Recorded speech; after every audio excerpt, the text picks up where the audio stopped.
Okay, let me introduce our speaker. Today we have Jensen Huang. Jensen is the CEO, co-founder, president of Nvidia. How many people play video games?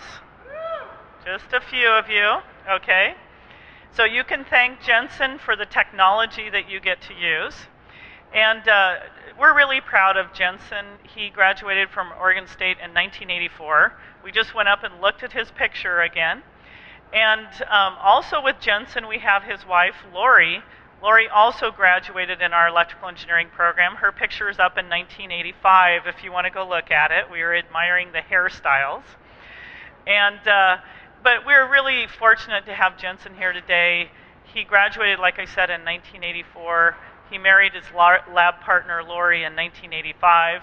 And then he got to work. In 1993, he co-founded Nvidia, and the rest is history. So now it's been 20 years later, and the company is hugely successful to the point where they're expanding and they're going to significantly increase their campus for Nvidia. So they just are growing and growing and doing very, very successful. And they've moved from the hardware that you're used to for video games into the mobile space and tablets. If you have a Surface RT, that would have Nvidia hardware. So with that, I'd like to welcome Jensen Huang and have him share his life experiences.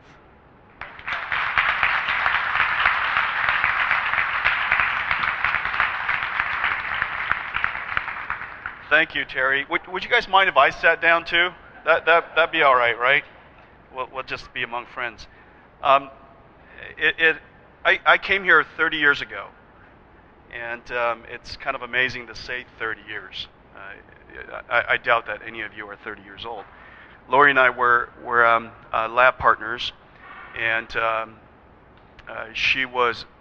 we were in a class of, I think she said about 80 students, and there were 3 girls. And so, as you could imagine, the odds are well, look out there, okay? The odds are heavily stacked against you. And so imagine the achievement to have scored one of the 3 girls, and it was unquestionably the most attractive. She was, so I had the best of a very small pool, and like Terry said, everything else is history. And in no small way am I saying that serendipity matters a lot in success. The fact that Lori and I were assigned to essentially the same group for I think it was electromagnetics, right? Was it fundies? Okay, it was E-fundies. And so we met serendipitously. But she surely wouldn't have been nearly as attracted to me if not for the quality of my work, and I think that's, and I don't mean that in any small way. Okay, I mean, big brains are attractive, and so for all of you big brains out there, there's hope for you. So 30 years ago, we were here 30 years ago, and the school has changed a lot. We were walking up with Sandy earlier today, and we noticed that it really shrunk. It seemed like a much larger university at the time, but the buildings are getting smaller and smaller. All the people are getting smaller. It just it's kind of one of those weird things in life where everything just seems smaller when you look at it again over time. I was 16 when I came here, and I think I was 20 when I graduated. And then I went off to work for a company called AMD. AMD makes microprocessors, and I fell in love with AMD because they had a poster in the lab that I was in. And the poster was the world's first bipolar microprocessor. It was made out of ECL, if any of you are familiar with that technology. Basically current steering. And using current steering, you're able to make gates. using ECL technology, they were able to build rather fast microprocessors.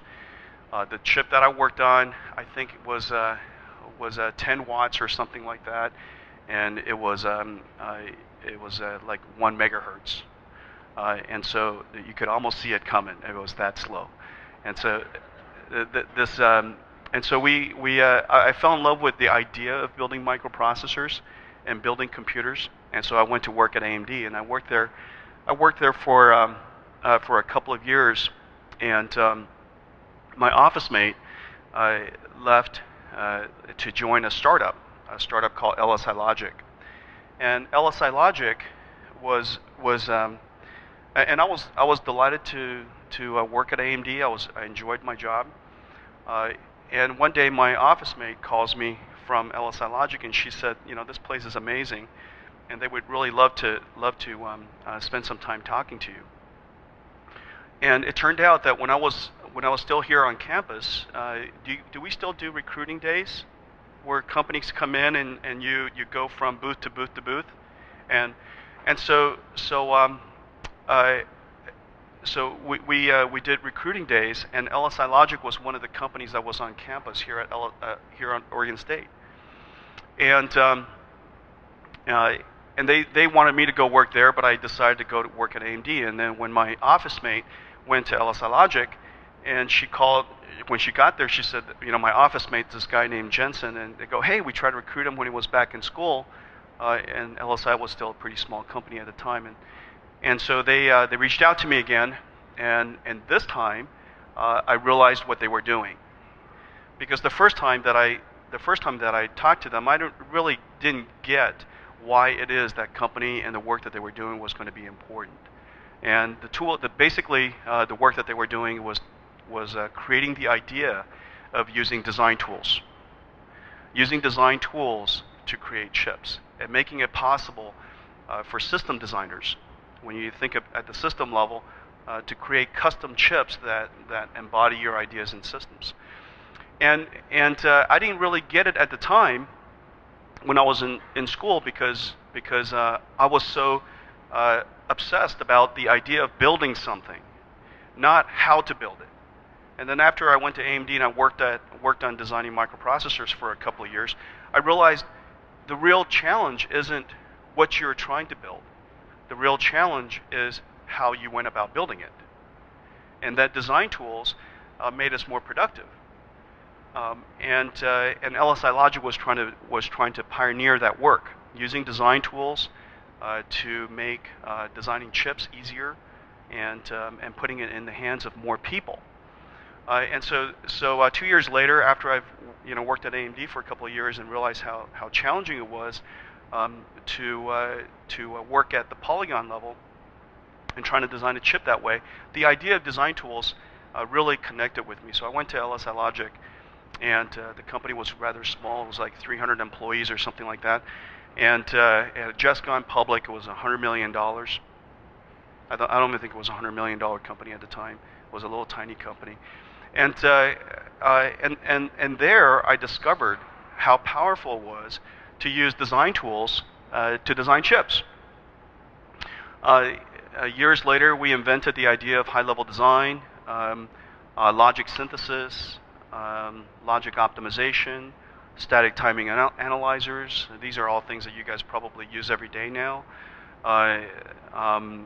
We used automatic test generation, test insertion, the idea of synchronous design, and not just thinking about what you want to build.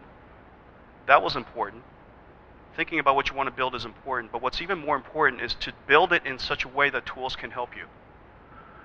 This idea that a design engineer would build something, design something in a rigorous set of rules, so that the design tools could understand what you're trying to design, and therefore synthesize and help you optimize that design as a result. Created this whole word called design methodology.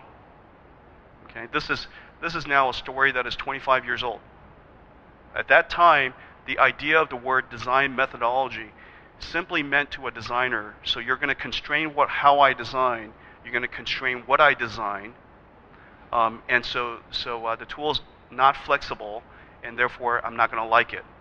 Today, design methodology is no different in chip design than it is in programming. Design style, programming style, design methodology, programming methodology. That rigorous methodology that makes it possible for us to allow tools to help us was a psychology that we instilled in the industry starting in the mid '80s. I would say that simple little idea really changed how I saw the world, and how Silicon Valley was really changed.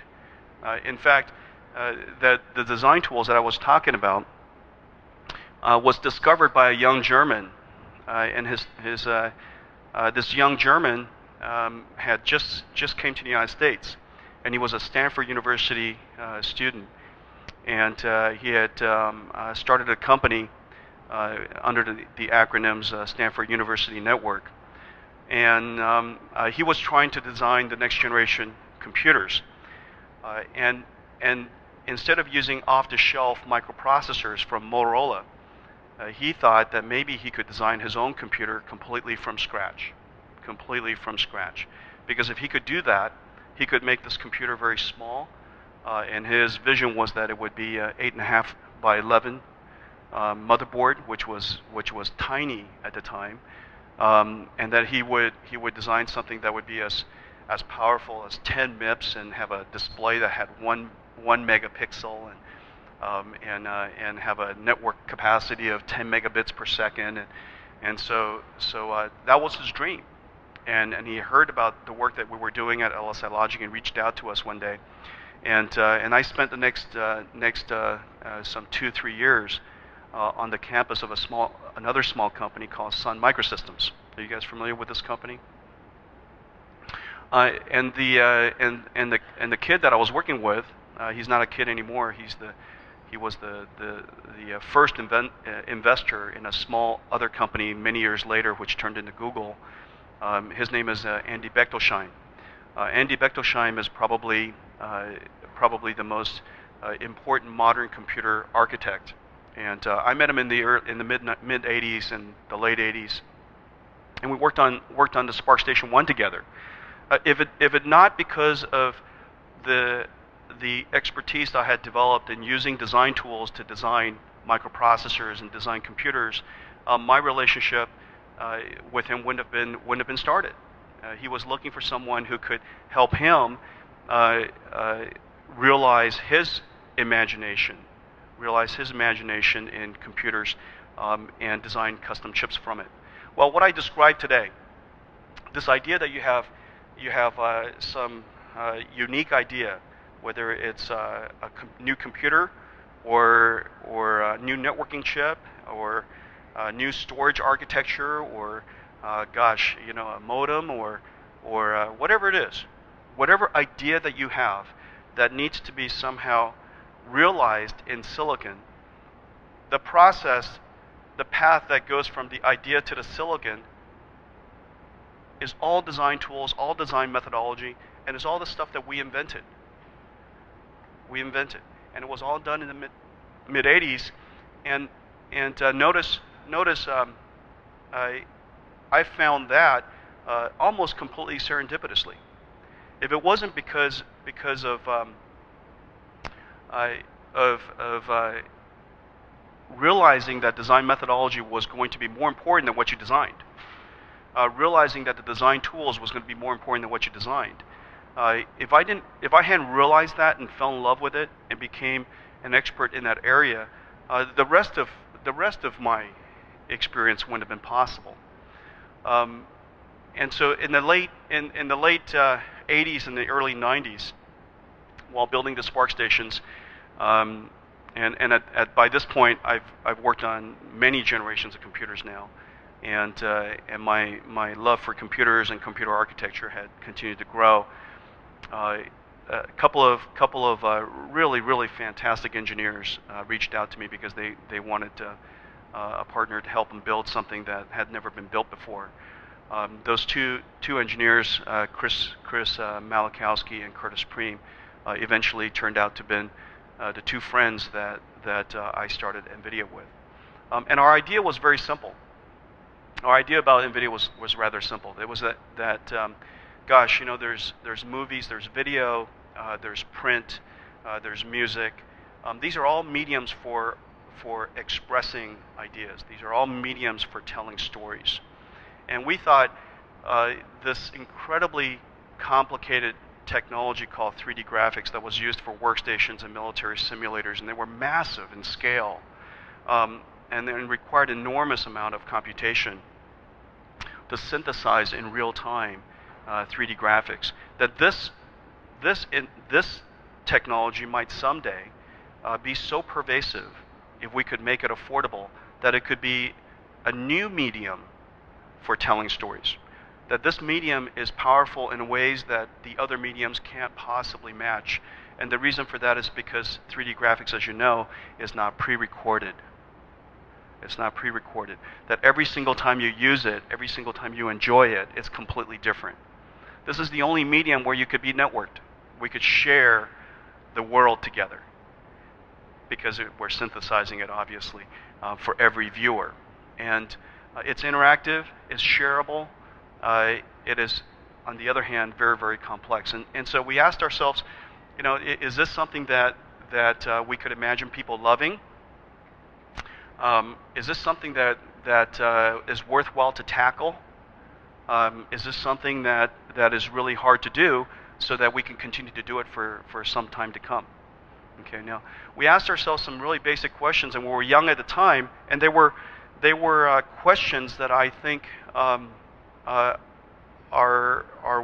and whether we asked it because we were wise, we asked it because they were smart. They're the same three questions I ask all the time today. I ask those questions all the time today. We ask ourselves, is this work something that we would really, really love to do? Is this work that is worthwhile to do if we were to be successful, and if it's hard to do? If it's hard to do. And the reason why we ask ourselves whether it's hard to do, the first two questions are relatively obvious. You shouldn't do anything that you don't love. You shouldn't work on anything that not with your casual time, with your life. You should work on things with your life that matters. The reason why it has to be hard to do is because fundamentally, if you start with the idea that you're surrounded by really extraordinary people, and this morning I met a young professor. His name is Patrick, and Patrick happened to have worked with my chief scientist, Bill Dally. And Bill Dally, if any of you know him, is one of the world's greatest thinkers in the area of parallel computing. If he's on your team, if Chris Malachowski's on your team, if Curtis Preem's on your team, if Jonah's on your team, if your teammates are the world's best at what they do, you better make sure that the work that you do is worthy of their life. And if you don't do work that is hard to do, that's worthy of their life, then it makes no sense for them to be on your team. And if they're not on your team, then you can't do great things. It's one of those challenging circles that somehow we realized early on that we've always believed in, and we've always very carefully protected, that we do important work that is hard to do. And so 1993, I guess 20 years ago, this month is NVIDIA's 20th anniversary. 20 years ago, we asked ourselves those three questions about 3D graphics, and we came to the conclusion that 3D graphics was going to be really, really hard to get right for a very long time. And so let's test it. Well, first of all, one way to test it is that none of you have seen a video game where the imagery exceeds your expectations. None of you have seen that.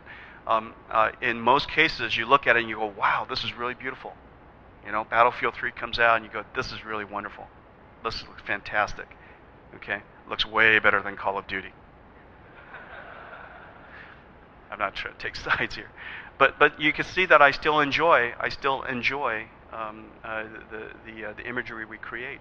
And so on the one hand, it's beautiful, but on the other hand, you could just imagine so much more. You could just imagine so much more. That the shadows aren't quite cast it right. It's a little bit too crisp. And oh boy, if the shadows were softer, if the dynamic range of the lighting was greater, if the geometry was more tessellated, and wasn't so faceted, if the world was more dynamic, you could imagine so many more things. If the textures weren't so blurry and so heavily filtered, and so if you could imagine so much more on the one hand, on the other hand, it's beautiful every time you see it. And so we think that that 3D graphics has got a long ways to go. Computationally, the idea that every single pixel is backed up with millions and millions of operations, and if you just multiply by the number of pixels, you could imagine how much computation we have to do over time. And so as a result, we felt that it was going to be sustainable. Now, if you test it another way, which is in the world of semiconductors, almost everything gets integrated over time. And it gets integrated, and you're fighting against Moore's law, if you will. And when you get integrated, you become software. So for example, there was an audio chip industry. There isn't an audio chip industry anymore. There was a video chip industry. There's no video chip industry anymore. There was a networking chip industry for computers. There's no real networking chip industry anymore.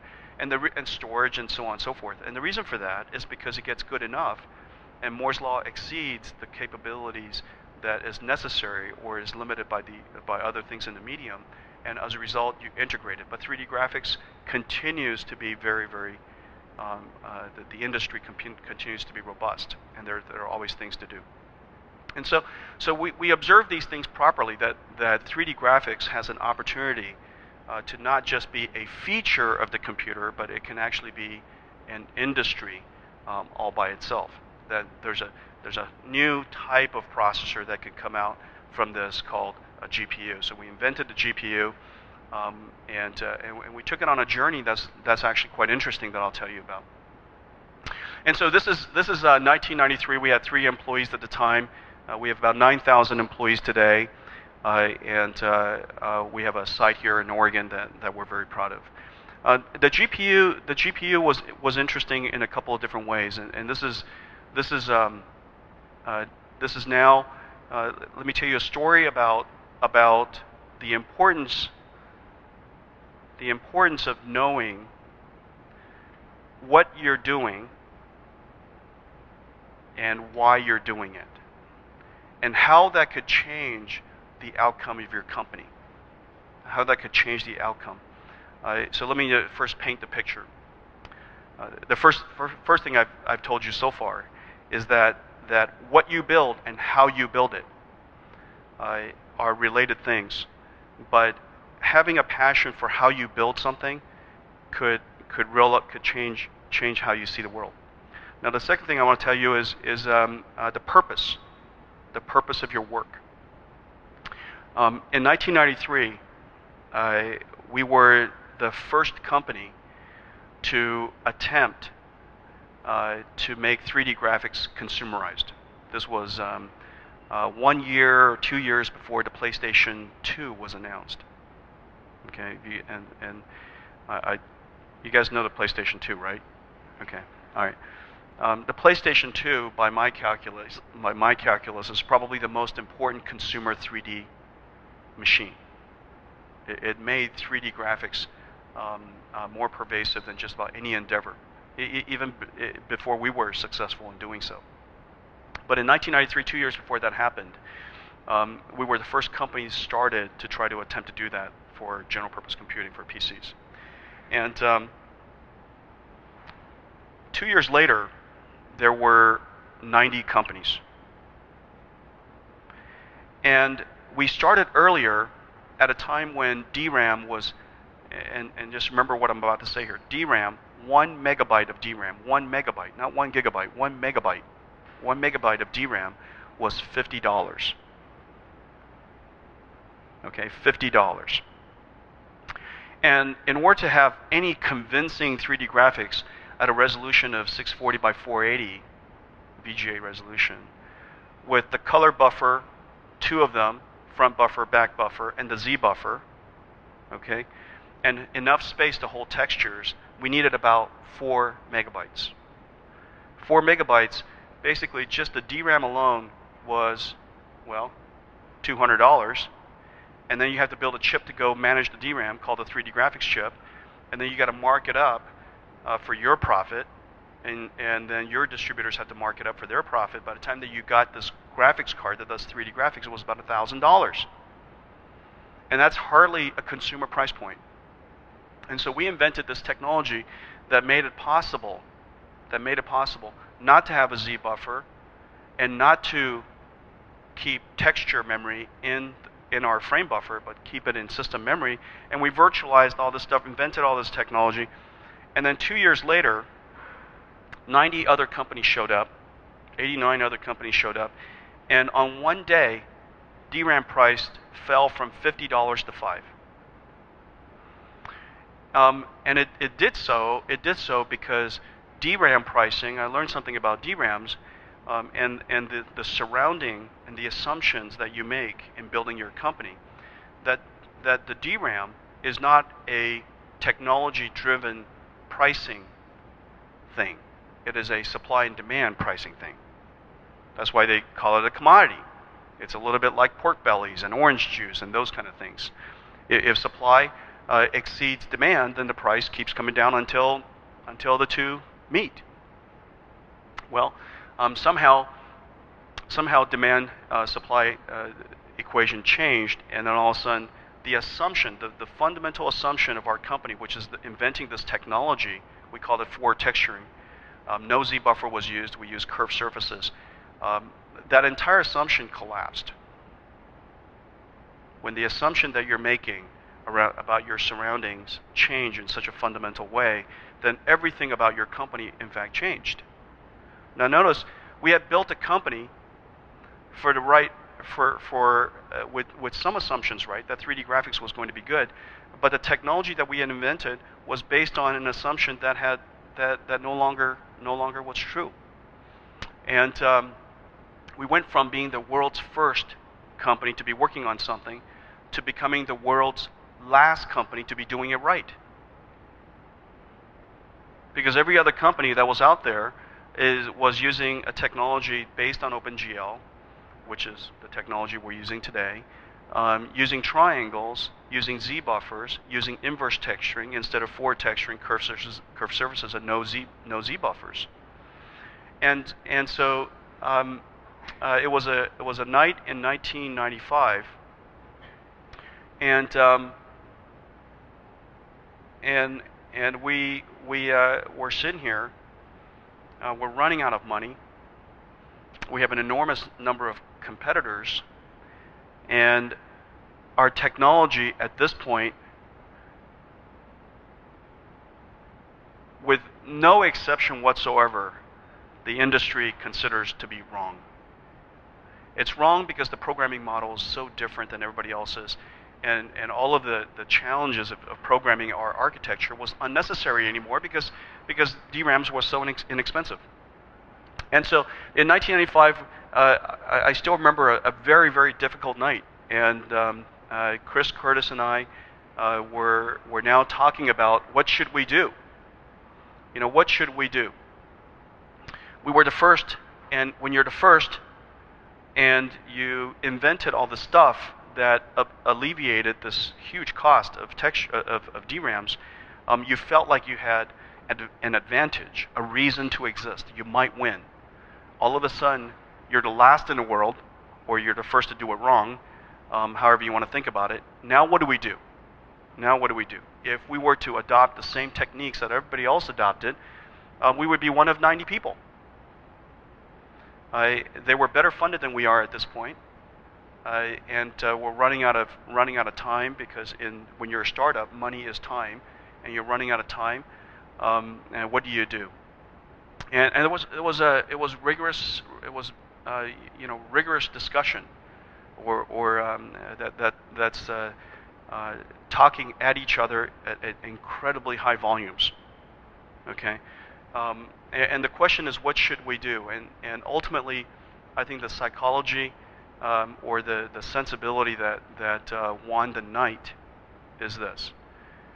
Maybe we don't know whether we can win if we did it the way everybody else did it, but doing it the wrong way certainly won't lead you to the right place. And so at this point, it is clear we're doing the wrong way, and nobody's going to support our architecture in the way that we define 3D graphics if it's unnecessary. So we decided that night to go home and say, look, we're going to stop doing it the way that we did it before. We're going to stop the fundamental technology that we invented our company to go do, that we still believe in the future of 3D graphics, that we still believed in each other. That was net how we went home. How we would continue to be successful, don't know. What strategy we would find to differentiate ourselves, don't know. And how we would get the rest of the money to build a chip the right way, inverse texturing and Z-buffered and triangle based, don't know. But those are in the final analysis what I would consider details. You know, at this point, although it didn't seem like details at the time, it seems like details now to me. The two things that were quite fundamental that I continue to believe to be true and would have been enough for me to have started the company altogether was two things. One, do I believe in that work? Is this something that we would love to do? Is this something that we could be world-class at doing? Is this something that is hard enough to do that we could do for a long period of time? And the question about my teammates. Are these people that I want to go to battle with? Are these people that I want to stay up all night with? And do we believe in each other? Those two questions, if I got the right answers from, would have been more than plenty to start something new. And so we went home. We came back and the next day was where the rubber meets the road, and we said, okay, so one of the founders said, okay, all right, so now we decided that we're going to do this. What's our strategy? What's our strategy to win? How are we going to beat everybody else? We're the last company now. And you guys know this about if you play games, if you enjoy competing, if you enjoy any type of strategy-oriented activities, you know that it's oftentimes good to be first. It's oftentimes good to be last. The benefit of last is that you know what everybody else is doing. Okay, and then the next thing was you have to be very concerned about a company that has no future. And so the reason, let me explain that to you. You know that if you're playing a game to manage your resources, okay, you're playing a game to manage your resources. You could deploy certain types of strategies, and you can't deploy certain types of strategies. However, if you're playing a game and this is your last hand, and you know it, and you're playing it like this is your last hand, and you're not coming back, you're going to play it a little different. Do you know what I mean? When somebody goes all in, they can do things that you can't do because you're trying to manage your resources. It was 1995, and we had the presence of mind to observe these two facts. That we were, in fact, now the last. We can go and study what everybody else is doing first before we decide what to do. And then number two, we are all in. Don't play to come back. Don't play as if there's another hand. And if there is another hand, let that be a surprise, and then we'll go figure out what to do next. And so we literally took everything we had, and we built something that no one else in the world would build. So, for example, we built the world's largest non-microprocessor chip ever built at the time. And the reason for that is because I wasn't worried about my cost. If you were running a business, you have costs, you have gross margins, you have financial results you have to manage, but I didn't. I built a chip that physically was as large as anyone could build at the time. Instead of doing all of these hacks in integer, we just did our entire pipeline in floating point. Why sit there and shift numbers around? Let's just do it all in floating point. And instead of doing creating a floating point setup engine that took 30 clocks to set up, we pipelined the living daylights out of this floating point engine and had enough units in there to set up a triangle every clock. Now, in the end, this chip was huge. It was massive. And when we went to try to build it, TSMC was a small company at the time, they said, you guys, this is nuts. This thing is going to cost way too much. I said, that's good. That's good. We just want to make sure that this is the most powerful chip the world's ever seen. If we're going to leave a mark, okay, if we're going to leave a mark, leave a huge hole. Right? Don't just leave a little tiny divot. Number one. Number two, the challenge with companies at the time was this, and 3D graphics was particularly challenging this way. You have to build a chip first, and then you can develop the software. And after you develop the software to run the chip, you discover there's a bug in the chip. You got to spin the chip, which then you build the chip, you get back, you do the software on top of it. The iteration loop caused the development cycle times to be about 2 years. From the moment you tape out a chip to the moment you get it to the market was about 2 years. Well, we didn't have 2 years. It's not complicated to do some simple math. We had 9 months. We had 9 months of money left. And so we decided that, well, if you have 9 months and it takes 2 years, obviously you don't have 9 months. And so what if I took some of the money and I invested in a machine that makes it possible to do our software development before we taped out the chip. And so at the point of tape out, the chip had to be deemed perfect, because it's the last tape out we're going to do. Okay, so we got our the company was much smaller than this room here, and it was umpteen people, and we got everybody together, and I said, hey guys, look, here's the dilemma. If we did it the old-fashioned way, it would take 24 months. We have 9 months of money, so we don't have 24 months, so we're not going to be able to do it the old-fashioned way. However, here's the problem why the old-fashioned way was necessary. But suppose we bought this machine from a company that is going out of business. I had heard about this machine. It's called the ICOS emulator.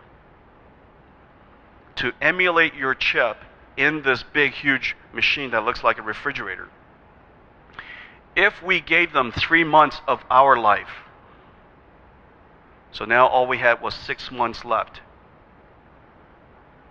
we could buy their machine and keep them in business for an extra 3 months. And we could prototype our chip, do all the development on top of this emulator, pretend like it's our chip, run all the QA, run all the games, run all the VGA tests, run all the Microsoft tests, so that when I tape out that chip, I know, or I believe, I hope, that it's perfect.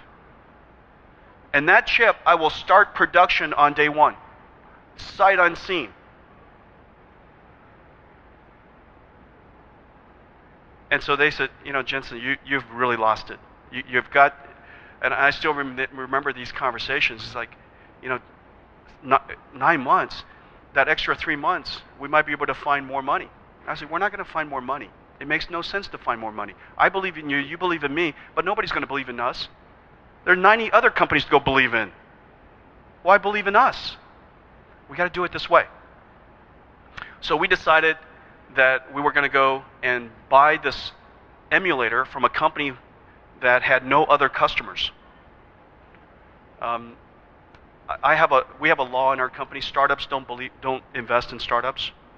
Okay, startups don't rely on startups, and that's a law because of what I experienced. It is as a Hail Mary of crazy levels, and so we bought this machine with $1 million, 1/3 of our life. We took 1/3 of our life, and we bought this $1 million machine. And because it was 1/3 of our life savings, we made it work. And we brought up Riva 128. Does anybody know Riva 128? Riva 128. Riva 128 is the world's first graphics chip that actually exceeded people's expectations of what graphics chips can do. And there's a lot of reasons why it was so complicated, but to have done that. But anyways, Riva 120 was very important for our company and also for the industry. But IQOS delivered their machine. They stayed around long enough to help us bring it up before they went out of business. And we brought up the entire Windows stack, VGA stack, all of our drivers. We ran it at one frame every 30 seconds, minute or so. We had our QA, we had one QA engineer, Andrew Martin. He still works there at NVIDIA today. And he sat in front of this emulator that ran one frame every 30 minutes or whatever it is. And he QA'd our entire chip that way. He ran every application. He never went to sleep. And on the day that we taped out the chip,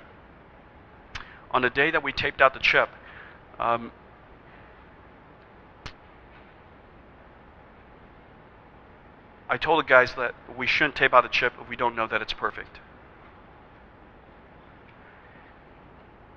If it's perfect, and you think it's perfect, and we've done everything we could to make sure that it's perfect, then we should go to production right away. Now, the good news is we had no money left. Okay, so the bad news is, why would any factory start manufacturing your chips if you had no money left? And so the answer, of course, is don't tell them. And so we had we started the production of Riva 128, and sight unseen we went to production because we're out of time. We had to catch up to the competition, and the chip came back, and fortunately, it basically worked. It basically worked. There were, if any of you in the audience understand 3D graphics, there's these different blend modes about how you manipulate the frame buffer, and Microsoft in DirectX specifies 32 blend modes at the time, and we were compatible with a whopping 8 of them. Okay, and so we explained to our customers that 8 is all you need. Okay, you'd be lucky if you used 6 of them. But what we really did do is we ran out to all of the developers in the world, all the game developers, and we said, please don't use the other 24. Please. If you want to make explosions, you want to make them transparent, could you do it this way? Use that mode. Don't use the other 24. If you use the other 24, we're cooked. We are cooked. Okay? You love a lot of things about Riva 128. Okay, so it doesn't have 24 blend modes. There's a lot of things to love. Okay? I mean, this kid is not perfect, but there's a lot of things to love. Okay? And so it turns out the rest of the industry fell in love with Riva 128 just like we did. We had to love it. It was our only child.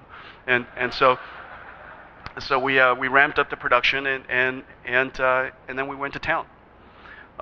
Riva 128 became the world's first 100 megapixel fill rate texture map Z-buffered engine in the world. We made it possible for you to enjoy 640 by 480 graphics with many layers of depth complexity, completely alpha blended, with a CPU on the other side, which was just a 486, running at 100 megahertz.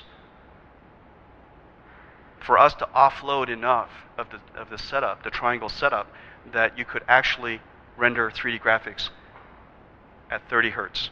It was the first time that had ever been achieved, and Riva 128 took off. The demand took off. The interesting observation, though, was this, that 3D graphics was a unique medium, that the technology necessary to make 3D graphics possible was extraordinary. It needed all the transistors we gave it and more. It needed all the transistors we gave it and more. The first Riva 128 was 3 million transistors. The latest generation we just announced, called GeForce GTX Titan, is the same processor that goes into our nation's fastest supercomputer, the Titan, and we decided to name GeForce after that supercomputer. Titan, GeForce GTX Titan, this GPU, internal code name was K110. K110 has 7 billion transistors. 7 billion transistors. And the only thing from 3 million to 7 billion, so 2,000 times in 20 years. Way, way, way faster than Moore's Law would have suggested. So as large as we made Riva 128, we didn't make it large enough, apparently. And we've been trying to make it larger ever since. And so now GK110 has 7 billion transistors and a few gigahertz and all these processors, 2,000 processors inside. I just wish I had 14 billion transistors, and so that's what we're off trying to do. How do we put more computation in here? The thing that now that I'll talk about is reinvention. So Riva 128 saved our company's life. We were the last graphics company to show up. We were the first to have started, and you can tell when people write you off. Okay, you can tell when people write you off. Every industry has analysts. On the year we were founded, that analyst spoke about us and about the vision and was, it's fantastic, these guys are going to change the world. 2 years later, there were 80 other companies, right? We weren't on that list. When you fall off the industry analyst list, before you're actually dead, first of all, number one, you think it's unfair. Okay? When other people write you off before it's actually over. And number two, you just know that somehow you're on the wrong track. But nonetheless, all of those other 80 companies are no longer in business. Somehow we made our strategy work. Then Intel came along, and 3D graphics was really important to Intel, and they wanted to integrate 3D graphics like they integrated video and audio and networking and storage and you name it, okay? And for all intents and purposes, it makes sense. It makes sense. And so the challenge for us was, how do we reinvent our company? And now let me explain to you the difference in how we saw the world and how everybody else saw the world and how it saved our lives. Well, I told you earlier that our mission statement was around the idea that 3D graphics was going to be a very important medium for telling stories. Now, when I say this, that 3D graphics is a medium for telling stories, it just sounds like foo-foo stuff. Because it is kind of foo-foo stuff. It's a little bit open-ended in the nature of that perspective. Other companies had things like this. Their mission statement, and you read it in many of their companies' PowerPoint slides. Our mission is to build the world's fastest graphics chip. Our mission is, in the case of, at the time, the largest PC chipset company, at the time was a company called Cirrus Logic, a really fine company. Their mission statement was, we would like to be the one-stop shop of all industry standard PC compatible components, of which case graphics was one of them. Well, here's Nvidia. We want to be a medium for telling stories. Okay? Well, let's see, what would happen? If your mission statement is to build the fastest Well, fastness is measured by something, is measured by today's benchmark. So your entire universe is captured in what are the existing definition of fast. And the existing definition of fast, the test that you're provided, the test that they provide to determine whether you're a good person or bad, good company or bad, is based on that one singular test. It's a little bit like the SAT test. Okay? The only difference is this particular test never changes. And so you're looking backwards in time. And if you could make that thing go fast, somebody else can make that thing go fast. And your entire horizon is limited to that test. Another mission statement would be, I want to be the one-stop shop for all industry standards. Okay, well, meeting an industry standard is obviously not very complicated. Once you meet it, everybody else meets it, by definition. How could you be, right? How could you differentiate among standards? So you're rather constrained. Your whole point is, I just want to be the one-stop shop. I just want to be the one-stop shop. Doesn't say anything about making it wonderful. It doesn't say anything about the future. It doesn't say anything about expanding horizons. It doesn't say anything about anything. It's just, I'm the one-stop shop. Well, it turns out that we never called it a mission statement. It was just our perspective. Our perspective is that 3D graphics is going to be this incredible medium for telling stories. Now, the problem is 3D graphics at the time, OpenGL, was rather constraining in its ability to tell stories. And so every triangle was rather rigid. The way you address textures was rigid. The blend modes are rigid. Okay, the pipeline is rigid. And we asked ourselves, well, what could we do to make this medium more expressive for telling stories, so that all the video games would look different instead of the same? Because at the time, if you remember, anybody know Quake? Is anybody familiar with Quake? Okay, so John was gosh, he was so young, and we were all so young, but he was even younger, and he came up with this game called Doom, and Carmack is just a fantastic programmer, and he wanted to move everything to real 3D, and so he created the world's first game, consumer application for OpenGL. If it wasn't because of Quake, OpenGL wouldn't have been nearly as important as OpenGL is today. He completely changed the world because of one game. Well, the problem with Quake, if you go back and look at it, every version of Quake looked exactly the same. That chalky texture looks exactly the same. And we say, look, if we don't make this medium more expressive, how can we tell stories that are more diverse? How could different artists express their art in a different way so that Carmack's game looks different than Sweeney's game? There's a style about it. There's a style to that art, and I could pick it out. Oh, that engine is from DICE. That's the way they do it. Oh, that engine is from Epic. That's the way they do it. It looks like their stuff. Well, the only way, of course, is to make it programmable. We invented this idea called programmable shaders. The day we invented it, there was no value in the technology, but I think history would suggest that programmable shaders completely changed 3D graphics today. It made it possible for everybody's game to look very different. Now, the beauty of it for us, how it saved our company, was the last generation of fixed function graphics acceleration was commoditized in about 5 years. If it wasn't because of programmable shading, we wouldn't have opened up a brand new horizon that made it possible for us to have this sustainable capability that consumed more transistors, that prevented the GPU from getting sucked into the CPU or the chipset. And so it extended the life of our company. And then one day we said, but we made graphics programmable, but there's so many algorithms that programming the shaders isn't enough. What if we wanted to bring dynamics to the world? What we wanted to make it possible for lens effects and post-image processing effects to really bring the content to life. We decided to go into this era called computational graphics, invented this technology called CUDA, which opened up the GPU for programmability for all kinds of things. Each one of those junctures we risked our lives doing. And in fact, you can go back to time, and all you have to do is just watch our stock price. Every time we invented something new, our earnings go to less, okay? Every time we invented something new, our earnings get less. And then all of a sudden, at some point, when the technology gets adopted, the earnings fly.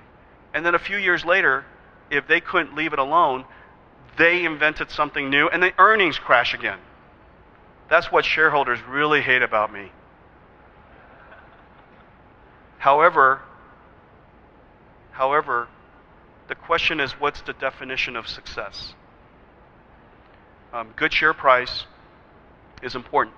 In fact, it is very important. It is very important.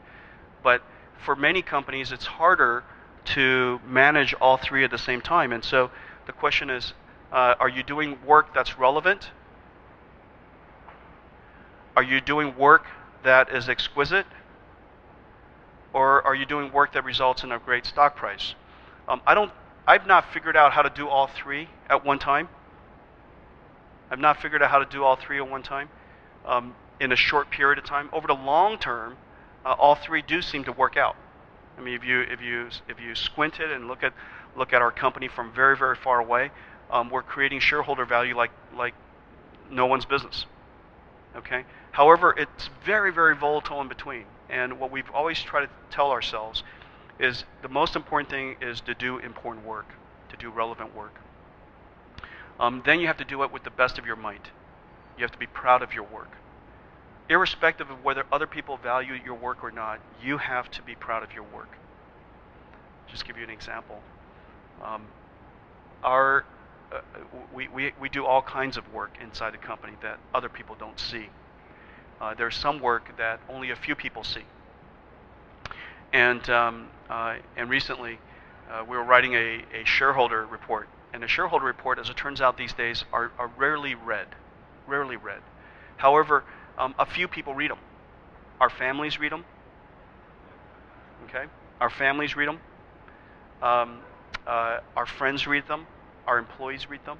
And so the team came to me and said, Jensen, look, this isn't something that hundreds of thousands of people are going to read anymore. That's the good old days. Now, only a few hundred people will read them at best.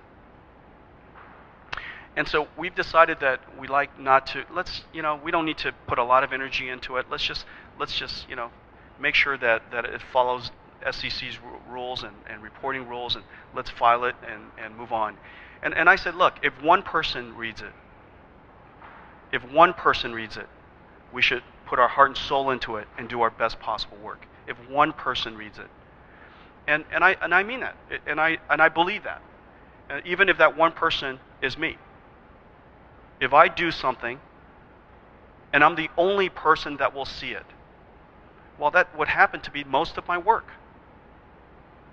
Most of my work, most of your work, are work that you do and only you see and only you judge.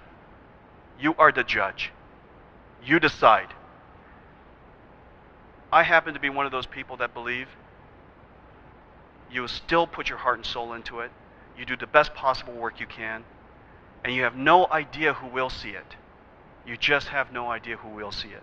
And if accidentally you were to see it yourself years later, you would like to be proud of that work. And so I think those two rules, which is doing important, relevant work, doing work that you're proud of, and over the long term, if you do that, you'll be surrounded by extraordinary people. You'll be surrounded by the world's best at what they do. And then almost anything is possible. And everything works out for itself. Okay, so that's kind of if I could summarize the Nvidia story, and I've given you 30 years of rambling about our history. If you could take a little something away from that. We're in the process of reinventing ourselves again. 10 years ago, we came to the conclusion that the PC was going to continue to be very important, but in the future, mobile is very important and cloud's really important, and the way we compute is going to be radically different. And we asked ourselves, how can we put computer graphics into mobile, and how can we put computer graphics into the cloud? And as a result, we invented a bunch of new technologies. We're in the process of rolling some of that stuff out. If you get a chance, read about Tegra. Read about this new device that I just made called Shield, and read about this new system we just created called Grid. to put amazing computer graphics in the cloud. What we hope someday is that any computer graphics, as wonderful as they can be, is just one click away from almost any device. And when that's possible, we can expand the reach of computer graphics and expand the reach of video games, so that it's more convenient, it's more enjoyable, and we can open up the format and the medium even more. Okay. All right, guys. Thank you very much.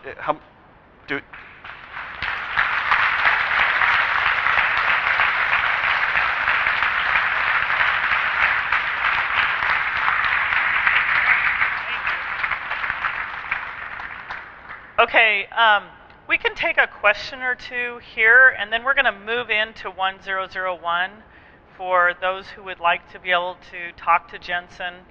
And so is there a question or two that you'd like to ask before we move? I was kind of curious, like, when you do your startup, how do you fund that? And then how is that different today?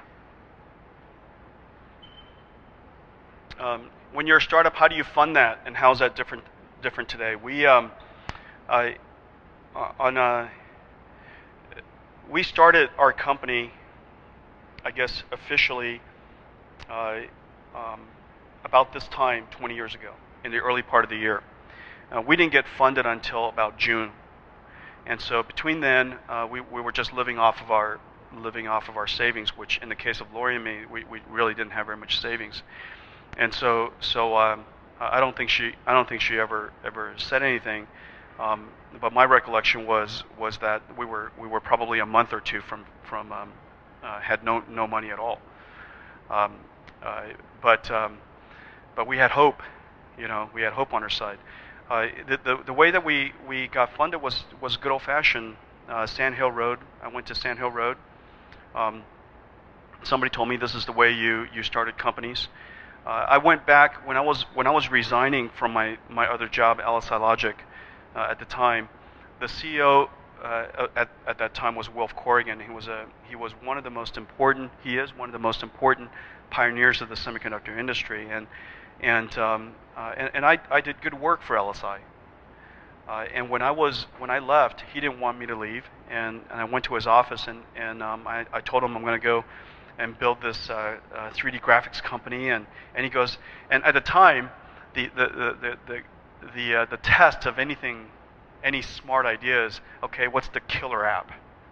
Okay, because Lotus 123 was the killer app, right, of the PC. WordPerfect was the killer app of the PC. So what's your killer app? And I said games. And he goes, who plays games? I said, well, young people, we do.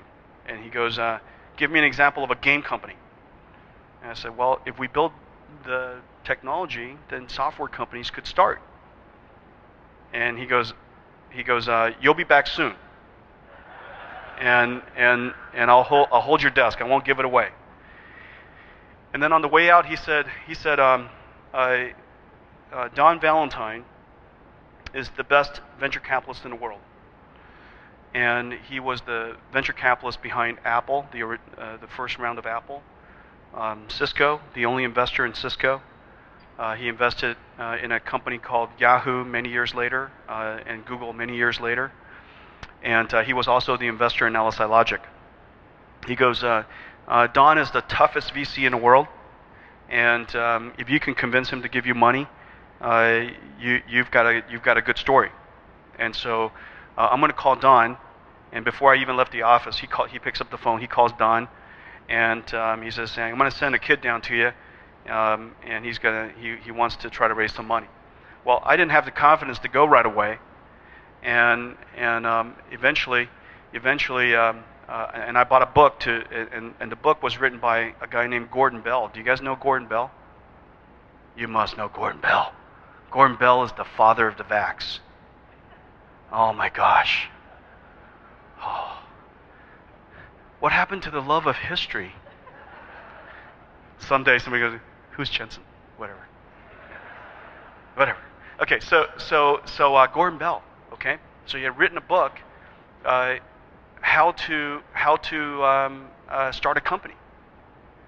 And he was the father to VAX. He was the CTO of DEC, Digital Equipment, and then he started a company called Kubota to build supercomputers. He's now a chief researcher at Microsoft. Nice man. And so I met him earlier, and he wrote this book. I bought this book. It's the world's thickest book, and I never got through it. I came to the conclusion if by the time that I'm done with this book, I'll be out of business. And so I'm just going to have to go. I got to get my courage up and go. And so I went to Sand Hill Road. I looked up Don, and Don goes, okay, what's your story? What are you building? Who are you building for? Why are you going to be successful? I had a hard time explaining what I was building, who I was building it for, and why I was going to be successful. He goes, and on the way out, he goes, Wilf says to give you money. And against my best judgment, based on what you just told me, I'm going to give you money. But if you lose my money, I will kill you. Those were the last words that Don said to me, and he writes me whenever he reads about me in the paper. He always writes a little something. He says, Jensen, I'm really proud of you. He's one of the world's best venture capitalists, and he says this. He says you should a killer product, a huge market, and a few good men. That's what he looks for. And I think the last part of it's the most important part. And the reason why it is because the original business plan that I never finished, and I couldn't have finished if I tried, because I didn't have the capability to really focus on the right things at the time. But if I had finished it, it wouldn't have mattered, because he would have realized that business plan was gibberish anyways, and that the world is very complicated. The question isn't what is your business plan. The question is how do you reinvent yourself as the world changes around you, so that you can continue to be relevant. And I think he was trying to say that in his very few words, and I've surely learned that over the years. But we raise money that way, good old-fashioned way, venture capital. Is there any other questions? Yes, sir.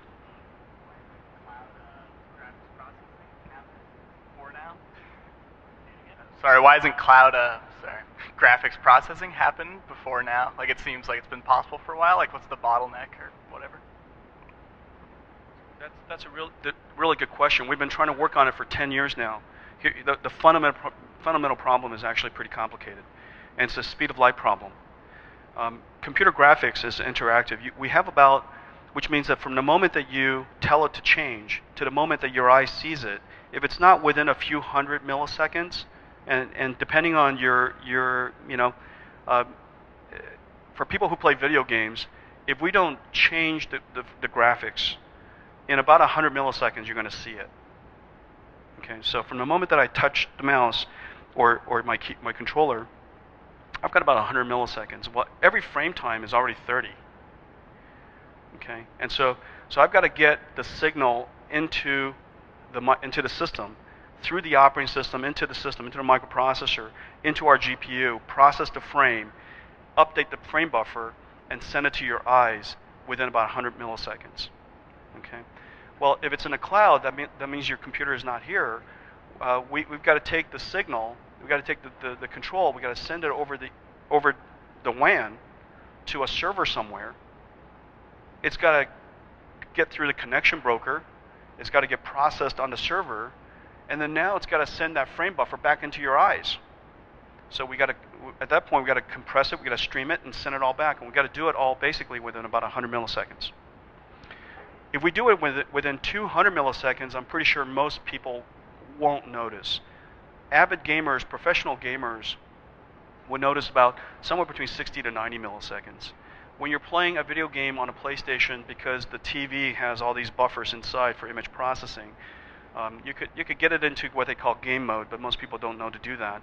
Most people are enjoying PlayStations at about 150 milliseconds. Okay, and you guys probably have you guys heard about Guitar Hero? Have you know that game?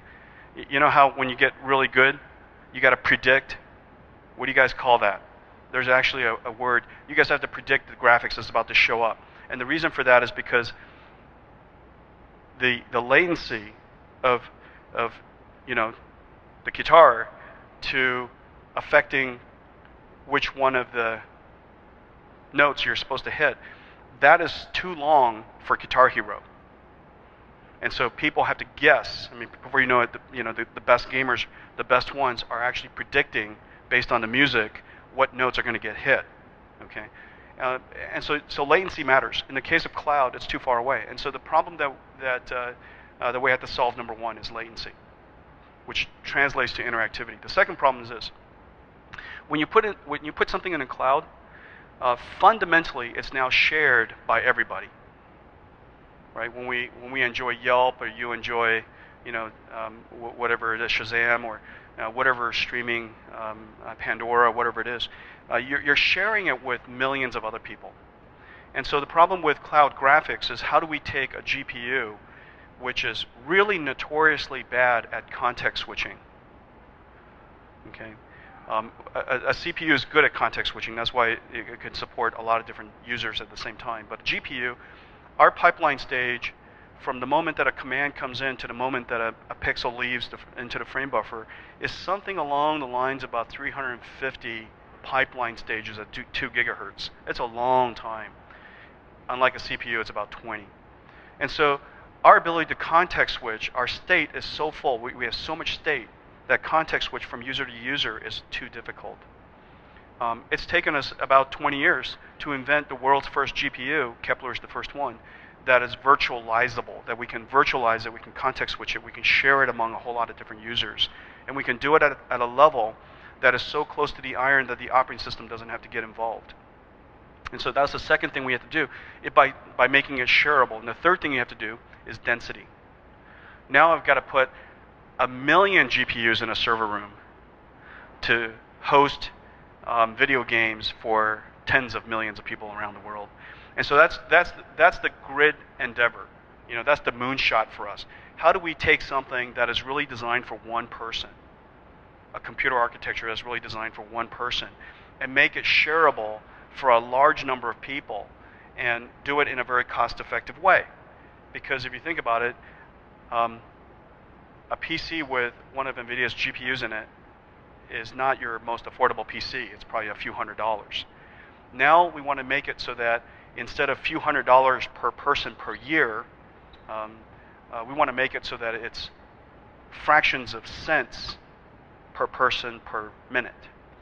And so figuring out a way to increase the density, what they call concurrent users per node, is a technological challenge of pretty significant proportions. And so we've been inventing all of this stuff, and we finally put it all together, from the GPU to the system architecture to the hypervisor, the world's first GPU hypervisor, to the connection broker. We've put the whole thing together into essentially the world's first cloud graphics card, if you will. Okay, and it's called Grid, and hopefully we could start a trial here in the United States, this year sometime. So I'm pretty excited about that. But that's a big invention for us. It's the first of its kind in the world, and it also moves Nvidia from being a chip company to a systems company. We're now building. Grid is basically a visual computing appliance, kind of like what a router is. It's a network appliance, and what a network attached storage is a storage appliance. Now you have a graphics appliance, and you take one of these appliances, you hook it on the network, and that's all she wrote. Yes, sir. I'll repeat your question. You can talk about the top 3 things you got out of your OSU education. Yep. Top 3 things that I got out of the OSU education, and I didn't appreciate it at the time nearly as much as I do now. Okay. Number one, of course, is undoubtedly Lori. And at the time, I gosh, she was lucky to have me. I'm just kidding, honey. But of course, but the people that you met, and in my circumstance, the person that I met, the people that I met was even more important than most. The thing I learned about there were a couple classes that I really made an impact on me at Oregon State, and it's one particular class was E.E. Fundy's, and E.E. Fundy's, the professor would Professor Amort. You guys, Professor Amort was fantastic. He always used round numbers, and I hated that. He would stand up on the board and he would solve these circuits, and in the textbooks, you've got exponents, and when he's up in class, he's just using round numbers. And in lab, we're using SPICE simulators. In class, he's ripping it out of whats, and they're round numbers, okay? And it used to drive me crazy. Instead of 0.68, he'd just go 0.7. It used to drive me crazy. And I learned over the years that false accuracy is pointless, and that understanding first principles of the topic at matter, what are the most important variables, and what he was trying to teach us was what was important to focus on. Everything else was details. And it's good to know the details, but you can't lose the big picture. And he taught us that. To this day, I use round numbers on just about everything at our company. I can talk about just about any topic matter with round numbers. And now the employees call it CEO math. CEO math is surprisingly accurate. And the reason for that is because you never lose sight of the most important variables.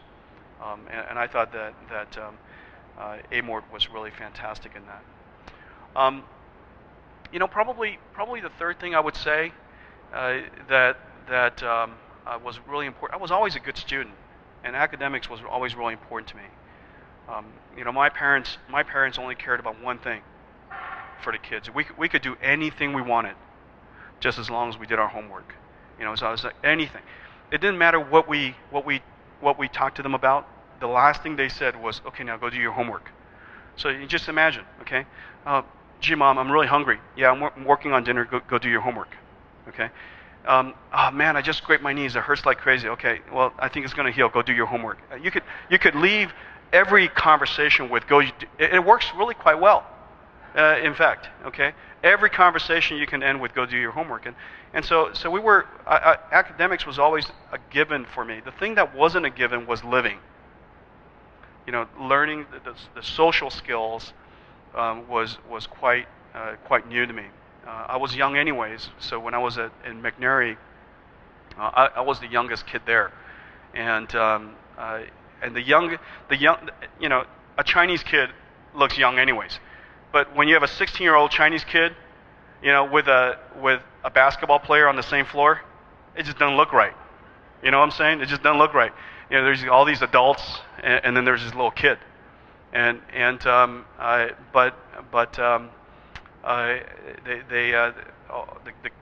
all the other kids were kind to me, and I found a new friend, Henry Weinhardt. They don't drink Henry Weinhardt anymore, huh? There's a Henry Weinhardt, you guys, come on, the best Oregon beer. So I met Henry, and Henry and I were good friends. But it's living life, and to this day I would say that the social part of growing is as important as the academic part of growing. It's in my case, because I was so introverted and shy, it was very helpful to me. It would have been hard for me to. It's hard for me anyways to do this, but it would have been impossible otherwise. Okay. Okay, thank you, Jensen.